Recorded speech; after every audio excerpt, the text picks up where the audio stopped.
आज जो प्रेसमिट कार्यक्रम करा जाउछि ये बाबद प्रायतः समस्त कथा अवगत अछंती किंतु ये जेतु एक विशेष आम वर्षपूर्ति ये कार्यक्रम रो एक अंग से आपण मानकर सहित ये कार्यक्रम रे जोड़ी हेबा एवं आपण मानकर सहित सरकारंकर विभिन्न योजना तार कार्यान्वयन तार सफलता उपरे गोटे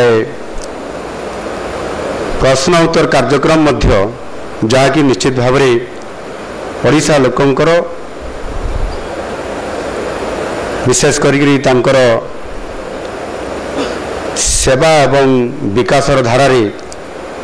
आजिर ये प्रेसमिट मध्य निश्चित भाव आम ओडिशार समृद्ध ओडिशा गठन गोटे आगु को नेबाई गोटे निश्चित भाव यार भागीदारिता रही पारिबो। प्रथमे मु केंद्र आरंभ करी जून 9 2024 स्वाधीन भारतर राजनैतिक इतिहास रे एक महत्वपूर्ण दिन। यही दिन आम देशर यशस्वी प्रधानमंत्री लोकप्रिय जननायक माननीय श्री नरेंद्र मोदी जी लगातार भावे तृतीय थर पाई प्रधानमंत्री भावे शपथ ग्रहण करथिले एवं गतकाली मोदीजी द्वारा नेतृत्वाधीन सरकार सफलतार सहित 11 वर्ष पूरा करिसंती एवं ताहा सहित तृतीय पाड़ीर प्रथम वार्षिकी पूरण मध्य करिसंती। आमे समस्त जानिचंती 26 मे 2014 ये प्रथम थर पाई शपथ नहीं मोदी सरकार सफलता निश्चित भाव एक स्वर्णाक्षर रचित होकि रहिबो। या पूर्वर एक दुर्नीतिग्रस्त अपारग एवं सारा देश में खेली जाइथिबा नकारात्मक भावना बदल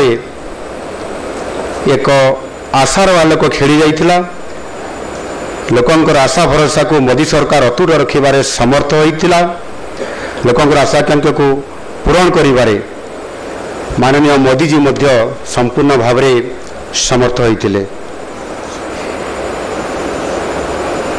यही 11 वर्षर सफलतार तालिका बहुत लंबा एवं जुगान्तकारी किंतु मुझे या अति संक्षेप में कहवाई चाहिए ताले विशेष करिकी आम देशर सामाजिक राजनैतिक एवं अर्थनैतिक अवस्था अद्भुतपूर्व भाव परिवर्तन आसीथिला। देश में एक स्थिर शासन सहित देशपाई तथा व्यक्तिगत स्तर में बहुत लोकों को एथिरे फायदा मिलता। तेणु देश कथा कहले मोदी सरकार सबुठार बड़ उल्लेखनीय सफलता होउछि संविधान अनुच्छेद 370 उच्छेद करी जम्मू और काश्मीर को देश सहित संपूर्ण भाव में जोड़िबा बा इंटीग्रेट करिबा। देशर महिलांकर राजनैतिक सशक्तिकरण पाई नारी शक्ति बंधन अधिनियम ट्रिपल तलाक उच्छेद देश में एकक जीएसटी प्रचलन एवं 2020 शेष और 2021 आरंभ सारा विश्व को जो जभली भाव में कोविड आक्रमण करिथिला ता विरुद्ध रे लोकों को सुरक्षा देवा एभली एक गुरुत्वपूर्ण भूमिका मोदी सरकार द्वारा गोटे पर गोटे ये योजना को कार्यकारी करिबा एवं लोकों को सुरक्षित देवा एवं जो कथा मु कहूली जे जो अद्भुतपूर्व परिवर्तन होथिरे जदि आम या आउ टिके सूक्ष्म भाव में देखा ताहले व्यक्तिगत स्तर सफलता जो एथिरू विश्व बैंक जो रिपोर्ट एवं आसी ये सद्यतम रिपोर्ट अनुसार 13 वर्ष मध्य देशर अत्यधिक दारिद्र्य बास करुवा लोकंकर संख्या 27.1% रु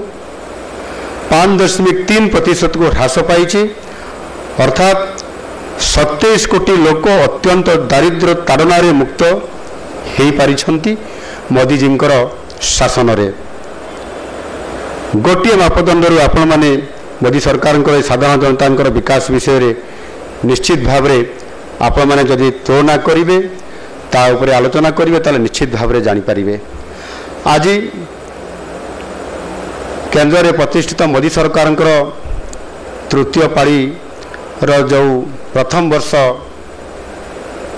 पूरण होईछि गतकाली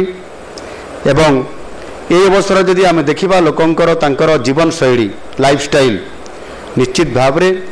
पूर्व अपेक्षा बहुत गोटे परिवर्तन होईछि। ता भितर विभिन्न योजना जेपरिक लोकंको स्वास्थ्य क्षेत्र में आयुष्मान भारत जन आरोग्य योजना, प्रधानमंत्री किसान सम्मान निधि योजना जहाँकि कृषक मान को सशक्तकरण करिबारे एवं सर्वोपरि जो माने दिन थिला रोटी कपड़ा और मकान रो जो नारा ये शब्दर कथा को अनेक समय चर्चा आलोचना करा परे मध्य साधारण गरीब लोक मान को समान को छात घरटीए देवार बड़ कष्ट थिला एवं स्वप्न थिला। सेथिपाई प्रधानमंत्री आवास योजना लागू करिबा, स्वच्छ भारत योजना रे जेभली भाव में जुगान्तकारी पदक्षेप नहीं भारत वर्षर विभिन्न सहर ठारू आरंभ करी बजार आरंभ करी पंचायत हेडक्वार्टर पर्यंत विभिन्न जगार ये कार्यक्रम को करने द्वारा एक जुगान्तकारी पदक्षेप नेबा, नूतन जातीय शिक्षा नीति 2020 को आडप्ट करिबा, जनधन योजना माध्यम समस्त को से डीबीटी माध्यम लोकंकर विभिन्न योजना को तांकर अकाउंट्स को पठेबारे एक रेकर्ड परिमाण ऐतिहासिक एक सफल रूपायन करिबा, बेटी बचाओ बेटी पढ़ाओ ये कार्यक्रम माध्यम गोटाए झीर सुरक्षा सहित ताकू किभली भाव में शिक्षा क्षेत्र में अग्रणी लाभ करिबा। यही भाव में अनेक योजना अच्छी जहाँकि आज भारत वर्ष रे एक वैप्लविक परिवर्तन आनिबारे आज बहुत बड़ा भूमिका मोदीजी सरकार द्वारा ये संभव हो पारि। तृतीय पाईर प्रथम वर्षर शेष आड़ को देशर इतिहास एक नुआ अध्याय जोड़ागला। देश में आतंकवाद कड़ा जवाब देवाई गत 50 वर्ष पड़ोसी देश भितर पशि आतंकवाद को सफा करने जो कार्यक्रम निया जाइछि ता निश्चित भाव रे केबे भी ये प्रकार ऑपरेशन कार्यक्रम करिबा ये सर्जिकल स्ट्राइक कथा कहतु बा एयर स्ट्राइक कथा कहतु बा नुआ जो एबेकार सद्य घटना घटीथिबा आमर ऑपरेशन सिंदूर कथा आमे कहिबा। माननीय मोदीजी जेभली भाव में निर्णय नहीं एवं भारत वर्षर प्रत्येक नागरिक जो आशा करुले बास बहुत हो गला एणिकी आमको उचित जवाब देवाई पड़ो एवं से ही भाषा रे मध्य मोदीजी ऑपरेशन सिंधु ना जो भली भाव में आतंकवाद विरुद्ध लड़ाई कले केवल भारत वर्ष नुहे सारा विश्व में समस्त आगे से रहिले आतंकवाद विरुद्ध लड़ाई करिवार भूमिका रे देशर सुरक्षा तथा भारतर कोटि कोटि माता एवं भौणी सम्मानर ग्यारंटी से आनी पारिले। तेणु आज सारा देश में गुंजित होउछि सेई गोटिए उक्ति मोदी है तो मुमकिन है। आज दिन में मु यशस्वी प्रधानमंत्री माननीय मोदीजी तथा तांको सरकार को अनेक अनेक शुभेच्छा एवं अभिनंदन ज्ञापन करुछि। बंधुगण यह मध्य ओडिशा रे आम सरकार गठन करिवार 1 वर्ष पूरण होगापी जाऊँगी आउ मात्र बाकी अच्छी 2 दिन पर लोकंकर सरकार बा ओडिशा रे प्रतिष्ठित होइतबा भारतीय जनता पार्टी नेतृत्व में बहुमत आसीथिबा सरकार ताहा पूरण होगापाई जाउछि। सर्वप्रथमे मु गणमाध्यम विशेष भाव ओडिशार गणमाध्यम को धन्यवाद अर्पण करी। गत एक वर्ष मध्य आपण माने सरकार कार्यक्रम रूपरेख सफलता एवं विभिन्न समस्या इत्यादि लोकों को जनइबारे जो गुरुत्वपूर्ण भूमिका नहीं एवं आवश्यक हेले गठनमूलक समालोचना माध्यम भी हेउ सकारात्मक मतामत द्वारा आम सरकार को चचंचल कर रखिबारे आपण मानकर भूमिका निश्चित भाव में उल्लेखयोग्य। ये स्वल्प समय भितर आम राज्यर 4.5 कोटी जनता आशाकांक्षा को पूरण करिबारे निश्चित भाव में सफल होइछु एवं मुझे कथा आपण पाखरे रखिया चाहूँगी। आउ यार सबुठारु बड़ प्रमाण होउछि जे आम सरकार आसीबार किछि दिन परे साधारण जनतांकर ये नूतन सरकार को साधारण जनता जेभली भाव में ये सरकार को लोकंकर सरकार बोली से माने अभिहित करले एवं राज्यर मुख्यमंत्री को मध्य लोकंक मुख्यमंत्री भावे अभिहित करिसंती। एई एक वर्षर सफल यात्रा सबु स्तर आमको सहयोग मिली एवं शुभकामना मिली। आउ सेथिपाई मु आपण मानक समस्त को धन्यवाद दूची। महाप्रभु जगन्नाथ आशीर्वाद रे आमर सबु प्रमुख प्रतिश्रुति को आमे जहाँ आमर संकल्प पत्र रे एवं मैनिफेस्टो रे स्थानित करा जाइथिला आमर शीर्ष नेतृत्व जो आमको संकल्प पत्र रे स्थान देइथिले जे लोकंकर आशा और आकांक्षा को पूरण करिवार प्रमुख प्रतिश्रुति को किभली भाव में पूरण करा जिवो आम सरकार जदि आसीबो एवं वास्तव में जेते बड़े आम सरकार आसिला एवं गोटे वर्ष भितरे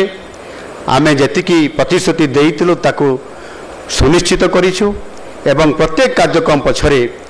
आमर सेई यशस्वी प्रधानमंत्री नरेंद्र मोदी जींकर मार्गदर्शन रही। आमर सबु उद्यम से आम पाखक आसीछंती तांको प्रेरणा रे आमर सबु कार्यक्रम सफलतार शीर्ष रे पहुंची। गत 7 मास भितरे प्रथम 7 मास भितरे मोदी जी